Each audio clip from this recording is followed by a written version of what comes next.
resistance to yellow rust in wheat operates differently at different growth stages. So there's the young plant or seedling resistance and the adult resistance, which kicks in by growth stage 55. And sometimes a variety is susceptible at the young plant stage but resistant at the adult plant stage.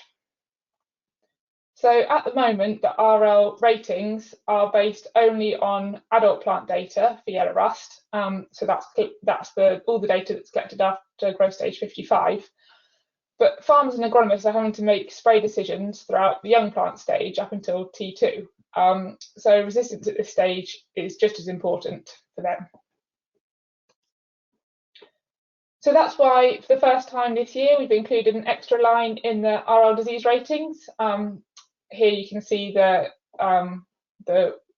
wheat disease ratings, and it shows which wheat varieties are resistant or susceptible to yellow rust at the young plant stage, with an S for susceptible and an R for resistant. And this categorisation into R and S is based on a combination of UKCPVS and RL data.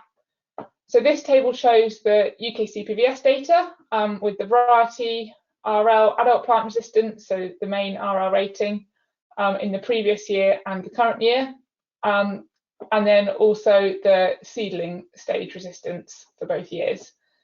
And as mentioned earlier, this is categorised using 5 isolates, and a variety is classed as susceptible if it's susceptible to any one of the isolates at the young plant stage.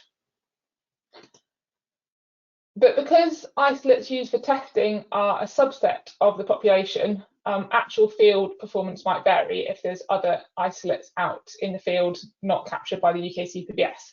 So that's why we validate the UKCPVS data with RL field data from before growth stage 55.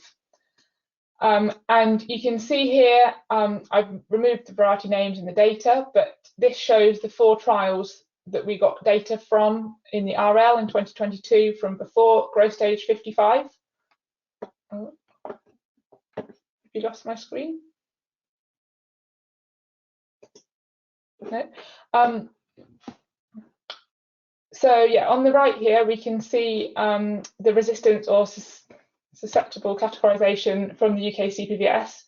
And you can see that all the varieties that are classed as resistant consistently had disease levels of below 5%, except for this one variety, variety 7 here. And because this variety had more than 5% disease at one site, we reclassified its seedling status as susceptible. And this was just to make sure we're capturing everything that's happening in the field that might reflect infection from isolates not yet included in the UKCPVS testing.